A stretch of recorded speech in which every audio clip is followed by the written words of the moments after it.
Hello everybody, my name's Joe Quick and this is Joe's Quick Review. This time around we are looking at Dimension Drive by Two Awesome Studio. This is a vertical scrolling shooter game with the unique gaming mechanic that you can switch between screens or battlefields. At first glance this looks like a standard multiplayer setup, but you can actually jump between the left and right screens to manoeuvre the map, dodge opponents, or destroy as many of them as you possibly can. This sounds easy enough, but it's anything but, with reviews calling it demanding and merciless. They launched the Kickstarter campaign in May 2015, trying to get sponsorship for just over £25,000. But even with 500 backers, they didn't reach their goal. Clearly they took the time to polish the game and build up an audience, because they came back in September 2021 and got almost €37,000 in funding. So let's take a look at what they made. The game has all the typical trademarks of a vertical scrolling shooter. You pilot a jet, fire the gun, pick up power-ups and so on. The big difference here is the dual screens. With a push of the button you can switch from left to right. But is that a good thing or not? On one screen you can clearly see the ship and move it left, right, up, down, however you see fit. On the other screen you see a luminescent dot which represents your location on that screen if you were to teleport across. Fundamentally it's a sound concept and a fun mechanic once you get to grips with it. But the sheer volume of activity on screen was often at times more than my brain could handle. In addition to the split screen, I was developing a split personality. One part of me was trying to destroy every enemy ship, and the other part was trying to take the clear and easy option. Sometimes I found myself focusing on the teleport spot instead of the ship, therefore driving directly into the wall, and more often than not, I found myself trying to escape a dangerous situation and teleporting it into a solid mass of rock. Later in the game they introduced new features such as reverse shooting, which completely changes the style and in my opinion interrupts the flow of the gameplay. However, if you're a fan of the genre and willing to invest time in mastering the skills required to put yourself on top of the leaderboards, I'm sure you will enjoy the challenge this game has to offer. The graphics are really enjoyable. Despite the 2D gameplay, it has a nice 3D aesthetic, although at times it can be difficult to differentiate between the foreground and the background, not ideal with an already busy screen. Some elements could be refined, but it certainly doesn't take away from the game. It has an appropriately sci-fi themed user interface which is pleasing to the eye, if you get the chance to look away from all the action occurring on screen. And there are some really nice comic style slides to drive forward the story.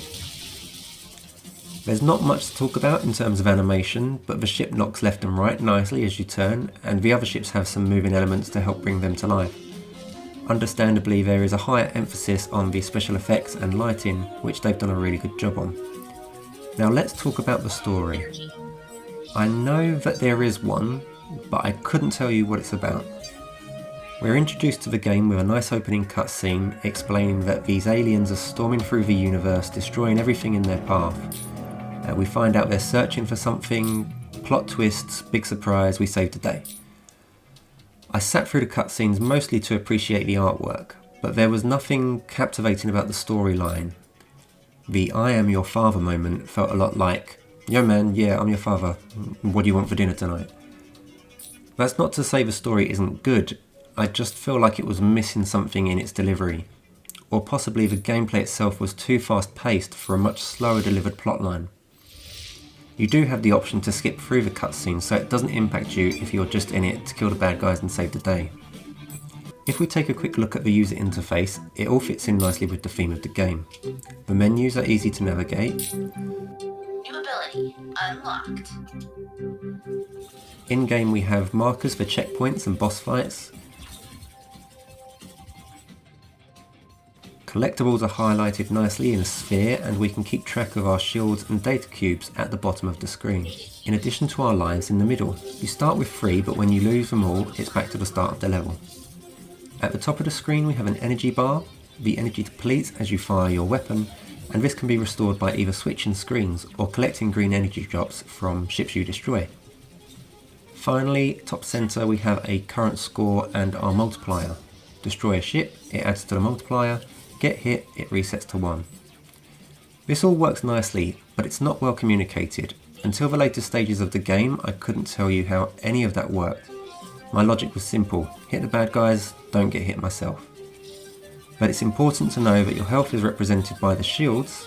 You have 4 shields, lose them all, you lose a life, and restart at a checkpoint. The energy bar represents your weapon. Run out of energy and you can't fire. It's quite easy to misunderstand how these 2 elements fit into the gameplay. In terms of controls, this game is quite accessible. You can use a controller or a keyboard and the buttons are all configurable. You have 4 directional buttons, up, down, left, right, and 4 buttons to fire, teleport, reverse fire or dash, mechanics that are introduced later in the game. Whilst the controls are easy enough to get your head around, I did push the wrong one under pressure on a regular basis, again leading me into a brick wall or a barrage of enemy fire.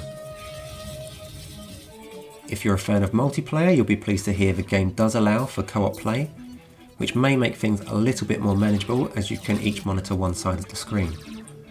Also, if you like a challenge, there are public leaderboards, but I would strongly recommend unlocking all of the weapons and finding your gameplay style before trying to reach the top. There is a nice bit of replayability in Dimension Drive if it appeals to you. In addition to the campaign, you have the co-op campaign to play with a friend. There are 4 data boxes to collect in each level if you are aiming for full completion, or maybe you want to stay at the top of the leaderboard to prove you are the best. If that's not enough, once you have completed the campaign, the game offers a mirror mode, allowing for even more confusion and headaches as you navigate the 2 screens inverted.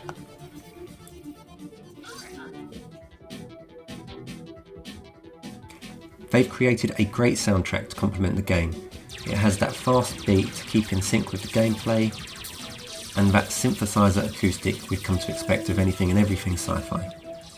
Suitable sounds for gunfire, explosions, and useful notifications that you've passed a checkpoint or are low on energy. I wouldn't rate this game for its accessibility. It has a rather steep learning curve and a lot of information to digest on screen, with the exception of configurable button input, and as I've just mentioned, audio and visual cues for checkpoints, low energy and such. There are no additional elements to adjust the game. For clarity, there are 4 difficulty settings starting at normal and ending with insane, and I was playing the easiest of these 4. If you're interested in the game design elements, this game has a lot of pros and cons, and I'll talk through some of them now, but spoiler warning as we'll be looking at the final boss fight. The game objective is clear: make it to the end of the screen and get a high score, with the option of collecting data boxes.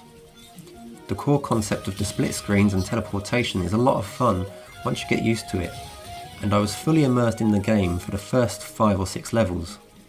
Then they introduced the secondary mechanic of reverse shooting, which is okay, but it virtually brings the screen to a standstill. In such a fast-paced game, I don't feel like applying the brakes was such a good idea. This became my new go-to in emergency situations. If I thought I was going to crash or wasn't sure where to teleport, simply point backwards and take my time to work it out. This felt like I was cheating the game and definitely pulled me out of the initial flow I had when I started playing. The next mechanic you unlock is the side dash, which is a fun and useful feature, but it isn't adequately introduced to the player. The very first level with this mechanic expects you to instantly understand how to use it when faced with a solid wall, but because I haven't been introduced to it or had time to experiment, I didn't know what to do. The game also has issues with balance. The difficulty of certain situations and boss fights greatly varies. The most obvious examples being the last 2 bosses. In one scenario you have to push through quite a challenging level to reach the boss, which you can see on screen now. Let's just zip through this one. Bang bang bang, checkpoint, teleport, teleport, teleport, checkpoint, dodge, dodge, dodge.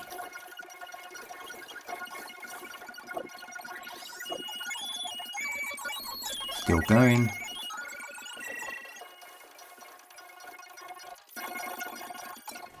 And then the boss. So assuming I've made it through all of that with 3 lives intact, I have 3 attempts to beat the boss, or I have to restart the level. This boss throws an array of attacks at you and one-shot kills without warning, leaving you wondering how and why you just lost the game. For example, Someone please tell me what happened there. Back to the other fight.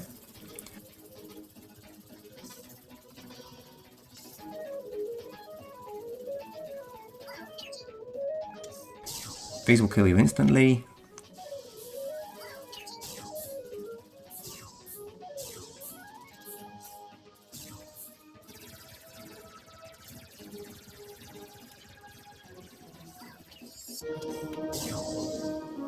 Here he gets a bit glitchy.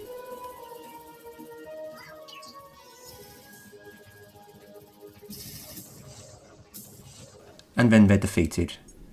And if we take a look at my ranking here, level 3.4 versus level 1, there's a big difference. And the end of World 2, I don't think I've improved that much, but that a lot of people are giving up on the game at this stage. In comparison, we have the final boss, the big bad, who you can effectively hit with a fly swatter and finish off in under a minute.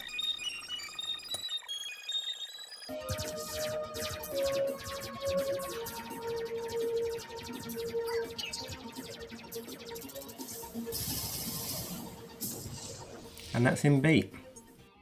I did it. I saved you all. You are welcome.